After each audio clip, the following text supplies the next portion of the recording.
Podemos dar continuidade?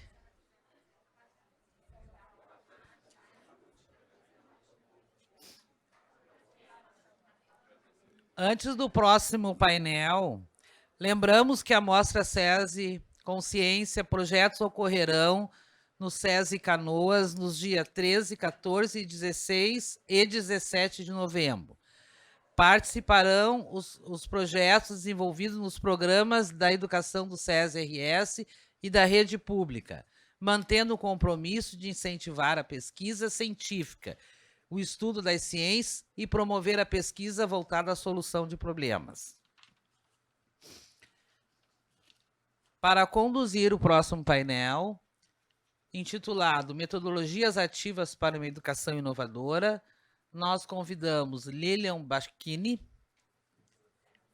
e José Moran, que vai nos prestigiar de forma online hoje. Lilian é doutora em Psicologia Escolar e do Desenvolvimento Humano. Por 28 anos atuou na educação básica, na graduação e no pós-graduação. Atualmente é coordenadora de pós-graduação e metodologias ativas no Instituto Singularidades e cofundadora da Tríade Educacional. José Moran é professor, escritor e doutor em comunicação. É pesquisador de projetos inovadores na educação, com ênfase em competências, metodologias ativas, modelos híbridos e tecnologias digitais.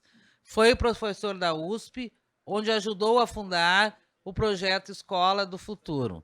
Sejam bem-vindos ao nosso painel. Muito obrigada. Boa tarde a todos, boa tarde a todas. Vou deixar o professor Moran dar a boa tarde dele para todo mundo, e aí, de acordo com o que a gente combinou, eu vou fazer a apresentação que nós organizamos juntos, e depois, um pouquinho antes do bate-papo, o professor Moran volta novamente para mais algumas palavras de sistematização e de encerramento do que eu for apresentar. Então, boa tarde, Moran. Boa tarde, Lilian. Boa tarde a todos. Estão me ouvindo? Sim. Tá bom. Eu peço desculpas por não estar aí. Foi uma questão de saúde. Ontem me senti mal, fui fazer uns exames. Enfim, o médico me prudência não viajar desta vez. Mas hoje voltei ao médico e está médio. Enfim, tudo, mas posso estar com vocês. Então, eu fico muito feliz em estar junto, Lilian.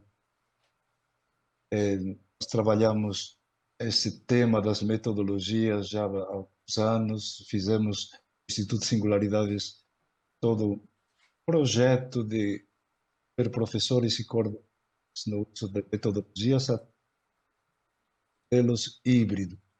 E fruto livre dessas metodologias ativas nós coordenamos e que tanta gente está lendo, discutindo, prova de que é um caminho evitável. Nós estamos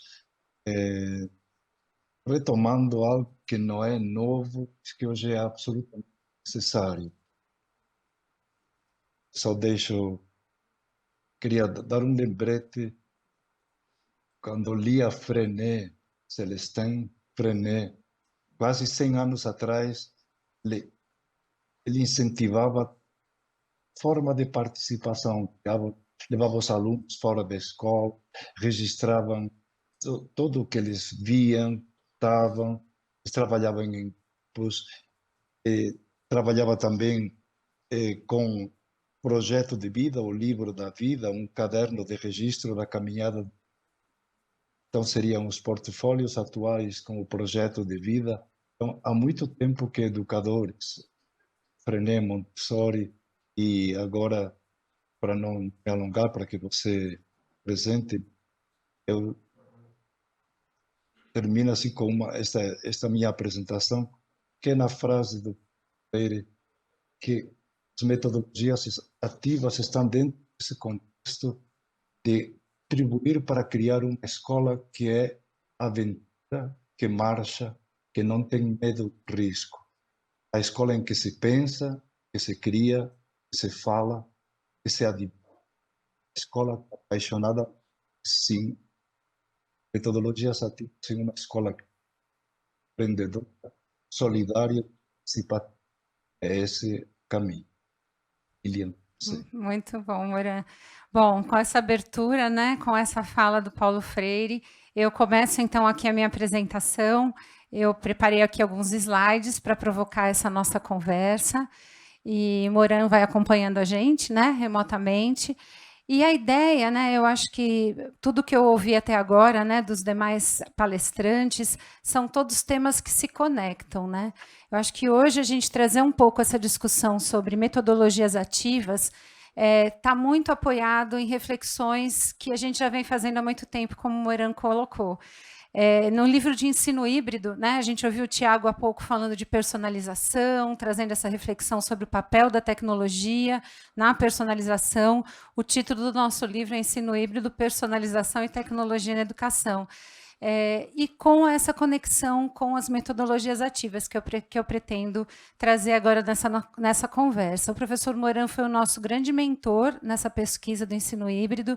O texto de abertura do livro é o texto dele, e eu me sinto muito honrada, né, porque tanto no mestrado quanto no doutorado, ele era minha fonte, era minha referência, né, eu li as publicações dele, e poder estar junto com ele, produzindo um material, discutindo junto, é sempre uma honra para mim. Sempre que eu ouço o Moran falar, é inspirador e me ajuda a refletir, né, sobre esses caminhos, como ele mesmo trouxe, que não é uma novidade na educação, né? Se a gente pegar, é uma novidade a existir na educação, na sala de aula, mas nos estudos nunca foi, né? Piaget, Vygotsky, Freinet, Paulo Freire, a gente vai para todos os autores da psicologia da educação, principalmente, eles trazem essas reflexões que eu vou trazer aqui. Eu acho que a grande inovação, né, que é o que a gente tentou trazer no Metodologias Ativas para uma Educação Inovadora, é, tudo bem, como é que realmente isso vai para a sala de aula? Porque nas pesquisas está, no estudo está. E o terceiro livro, que o Leandro já esteve com vocês outros anos aqui no SESI Consciência, é o STEAM em Sala de Aula, que também aborda metodologias ativas. No caso do STEAM, a gente trabalha com aprendizagem baseada em projetos. E no finalzinho aqui, para provocar a conversa, para chamar vocês para estarem comigo aqui, já que eu estou sozinha, né, assim como o Tiago colocou antes, eu vou provocar vocês um pouquinho também com o STEAM, tá?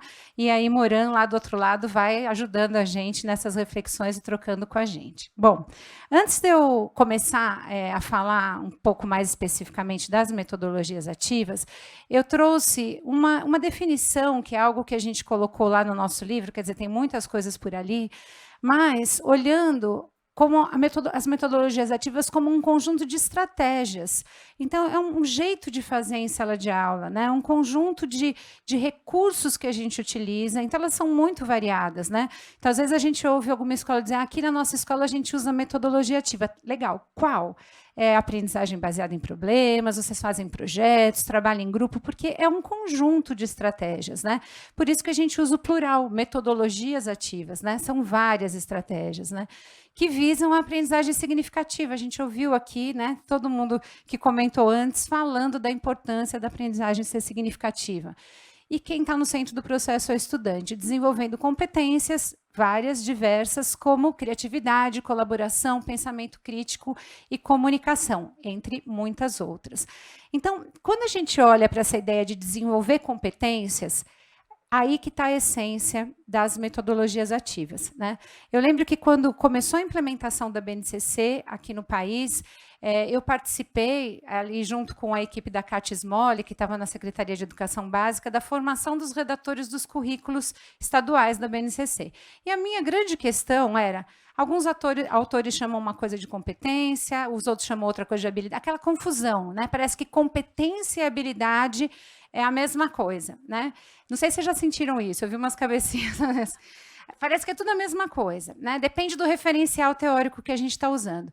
E eu fiz um movimento que, para mim, foi muito legal para entender e, na verdade, conseguir trabalhar com os professores nesse sentido, e que também se conecta demais com a questão das metodologias ativas. Então, eu vou provocar vocês com isso que eu vivi para poder chegar nessa conclusão, tá?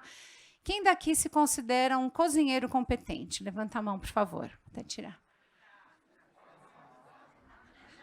Mais ou menos. Algumas pessoas, você. Não.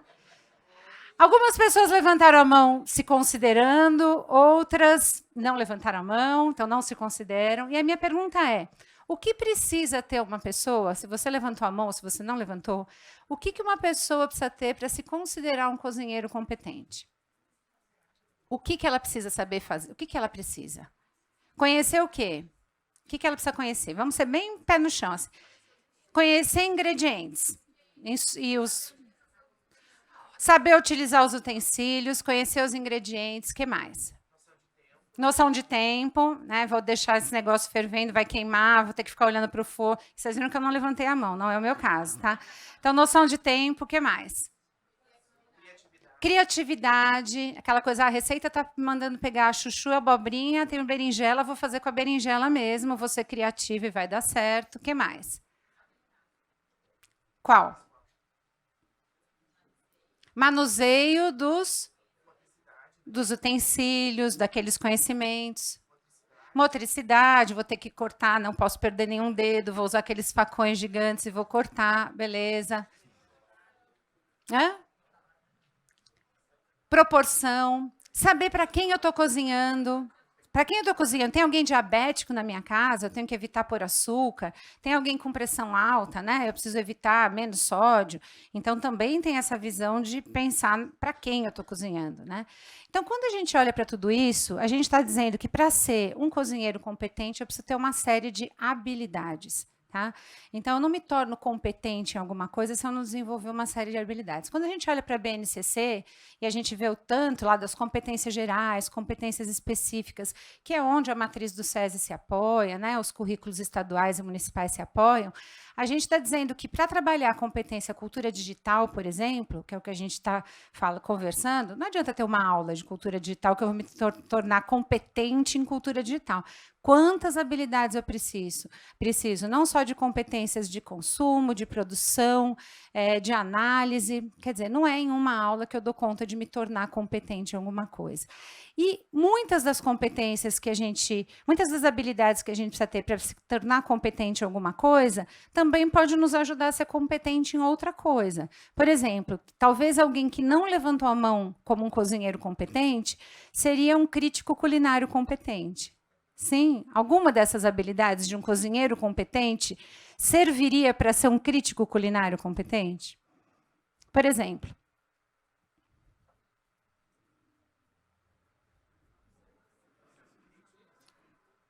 saber os ingredientes me ajudaria a ser um crítico competente? A gente vê lá, isso aqui tem muito sal, tem muito, sei lá, exagerou na mostarda, qualquer coisa do gênero. Quer dizer, algumas das competências, das habilidades para me tornar um cozinheiro competente também me ajudaria a ser um crítico culinário competente. Bom, onde é que as metodologias ativas entram nisso tudo?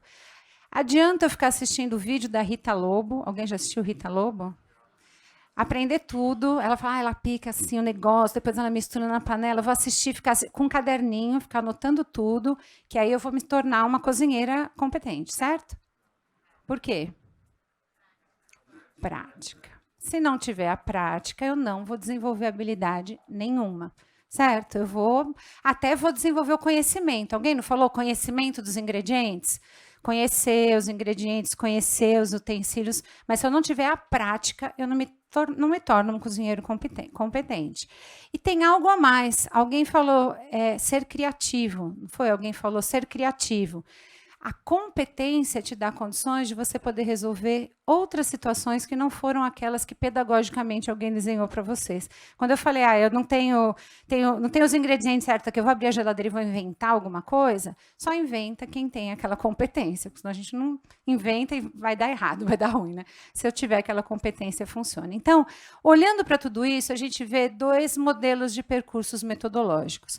O percurso metodológico Rita Lobo, com enfoque no conteúdo, eu vou lá, vejo o conceito, alguém expõe para mim, eu vou anotando, eu vou prestando atenção, vou bem atenta vendo se eu compreendi tudo aquilo, para depois eu ir lá tentar fazer, vou para ação, tentar fazer o arroz que ela orientou. E aí eu avalio, ou alguém avalia, fala, tá horrível, volta, assiste mais Rita Lobo que não deu certo. Esse é um percurso metodológico com enfoque no conteúdo. Passei a minha vida escolar inteira com um percurso metodológico como esse. E vocês? Professor que veio, deu a aula, explicou, acabou a aula, ele falou, bom, e aí, gente, tudo bem? Entenderam? Tá tudo certo? Então tá, lição de casa, vamos fazer essa tarefa, aula que vem a gente corrige, por aí vai. Esse é um percurso metodológico que não enfoca no desenvolvimento, até pode enfocar, habilidade de escuta ativa, atenta, né? A gente viu agora há pouco o Tiago mostrando lá o foco, né, para onde as crianças estavam olhando. Então, você está olhando para o professor, você está olhando para a atividade, quer dizer, eu tenho várias habilidades que eu posso desenvolver, mas muitas vezes não necessariamente em relação àquele conceito. Quando a gente olha para esse percurso metodológico, ele tem um enfoque muito mais alinhado com o desenvolvimento de habilidade. Então, se ao invés de eu assistir ao vídeo da Rita Lobo, alguém me falou, tem que fazer um jantar hoje. Tem que fazer, esse é o propósito, vai vir você vai ter que fazer alguma coisa. Então, aqui os ingredientes, vai lá pegar suas anotações, se você já assistiu, vamos em ação, tenta fazer isso aqui. E aí eu vou refletir, putz, coloquei muito sal, nossa, esqueci do tempo, não olhei para o relógio, esqueci o negócio dentro do forno. E a partir daí eu vou construindo, a partir desta prática, construindo conceitos. Então, quando a gente fala de metodologias ativas, a gente está falando de um percurso metodológico que dá espaço para ação, que dá espaço para reflexão. E aí, pegando, né, o que o Moran falou aqui no início, eu não vou refletir sozinho, muitas vezes, né? É com o outro, é com a relação que eu estabeleço com as outras pessoas que eu vou construindo. Então, quando a gente olha para metodologias ativas, a gente também sabe que, assim como eu não tive isso na minha vida, e a gente sabe que muitas vezes a gente repete em sala de aula aquilo que a gente, aqueles professores que nos inspiraram, nossa, aquele professor era incrível, explicava super bem, a gente muitas vezes repete, né? Usa estratégias semelhantes. Como a gente não teve muito desse percurso enquanto estudante, é um aprender constante, né? É um aprendizado como adulto e como docente constante para que a gente consiga pensar em como desenvolver a competência sem virar uma bagunça, porque vira uma bagunça, concordam? Quem utiliza estratégias mais de desenvolver habilidade com o aluno vira uma bagunça e você precisa também se desenvolver para dar conta de não perder o fio da meada, né? Porque senão você não chega em lugar nenhum também, você não vai chegar no conceito ali no final. E aí você fala, mas foi super ativo, os alunos gritaram, correram, pularam, tá bom, aprenderam o quê? Não sei, nem eu sei, nem eles, mas foi ótimo, né? E aí a gente entra num nível de engajamento socioemocional, porque a gente fala muito de engajamento, Tiago falou de engajamento, os colegas que falaram antes falaram de engajamento, e é esse engajamento socioemocional. Poxa, é divertido, é legal. Mas existe também um engajamento que é cognitivo. Eu preciso me engajar cognitivamente, eu preciso aprender alguma coisa. Existe um engajamento que é acadêmico. Como é que funciona a escola? Vai ter prova? Tem que escrever, levar uma lição para casa? Eu tenho que trazer a lição? Tenho que usar a minha mesa? Eu vou usar que mesa que eu uso? Então, quando a gente pensa em desenvolver habilidades, também envolve todos os tipos de engajamento, né? Senão a gente via no período de pandemia, acontecia isso. Eu usei um Kahoot com os alunos. Foi muito legal, eles se divertiram, foi ótimo. Aprenderam o quê? Eles ficaram ligados, eles abriram até a câmera. Tá bom, tiveram um engajamento emocional com você, se conectaram, aprenderam. Aí é um outro ponto, né? E é outra forma da gente coletar essa evidência também. Bom, então a primeira coisa que a gente... Aí eu trouxe alguns pontos, tá? E eu queria que nesses pontos vocês também ficassem bem à vontade para ir comentando, né? A gente vai ter um tempo maior também no final para alguém vir sentar aqui comigo e trocar ideias, tá? Quem quiser vir fazer pergunta vai ter que sentar aqui, tá, gente? Vem fazer pergunta, já fala um pouquinho, né? Assim como o Tiago falou, é ruim ficar sozinho, o Moran vai estar lá, a gente traz alguém por perto. Num primeiro ponto, é a gente pensar que o estudante está no centro do processo. O que significa isso, né? É muito comum a gente ler isso. A nossa capa lá do livro do ensino híbrido era estudante no centro do processo. Basicamente, a gente está falando do quê? Quando a gente fala o estudante tem que estar no centro do processo. Ele como protagonista. É ele que constrói o conhecimento. É ele que interage com os objetos de conhecimento, né? Objetos que podem estar mais relacionados a questões emocionais, a questões como, para quem eu estou cozinhando, então dessa empatia de saber quem é, para quem eu estou resolvendo um problema, objetos cognitivos, né? Estou lá aprendendo matemática, estou lá aprendendo alguma coisa, preciso me engajar com isso, mas é ele que faz. E isso é fundamental, porque é muito comum, eu sofro muito com professores de matemática, tá, Tiago? Tenho que te contar isso, porque eles não sei se tem mais professores de matemática aqui, que eles falam, tem mais uma lá no fundo, eu tenho que resolver muito exercício para o aluno ver, né? E o aluno resolve, ele resolve junto, só que aí na prova cai um mais difícil. Ele fala, mas na aula não tinha esse daí. Porque a gente vai naquele nível em que a maioria está com a gente. Por isso, Khan Academy e outras estruturas, né, outros recursos como esse, acabam ajudando, porque aquele aluno que está além pode ir além, né? Você não precisa ficar segurando no médio. E aquele que está com mais dificuldade consegue também. Mas, basicamente, dizer que o estudante está no centro é que a nossa aula tem que ser dosada em tempo. E aí eu vou falar para quem trabalha com formação de professores, que eu já conversei com alguns por aqui. Quando a gente planeja uma aula e a gente ainda não é experiente em pensar numa aula de metodologia ativa, a gente tem que fazer gestão do tempo. Quanto tempo eu vou falar? Porque a professora adora falar. A gente adora o microfone, a gente adora. Quanto tempo eu vou falar? Quanto tempo meu aluno vai trabalhar? E quanto tempo o meu aluno vai ter tempo para falar? Tá? E não perguntas retóricas como que eu fiz, não vale, tá? Quem que é isso? Isso, né? Vocês foram indo no caminho que eu já tinha desenhado. Mesmo que vocês não respondessem, aquele caminho vocês iam trilhar junto comigo. Mas ter espaço para ele falar autonomamente, de dúvidas que ele tenha, de questões que ele tenha para analisar. Aí a gente consegue ajudar esse aluno a desenvolver habilidades e competências. Então, é gestão de tempo. Não adianta dizer, mas teve uma aula que foi super ativa, a gente foi para o FabLearn, todo mundo, né, montou alguma coisa. Quantas? Uma. Né? Uma não valeu, porque uma não te ajuda a desenvolver todas as competências. É na frequência que a gente vai aumentando a possibilidade desse aluno se formar de forma integral. E aqui eu trouxe, né, o exemplo do CASEL, da aprendizagem socioemocional, que é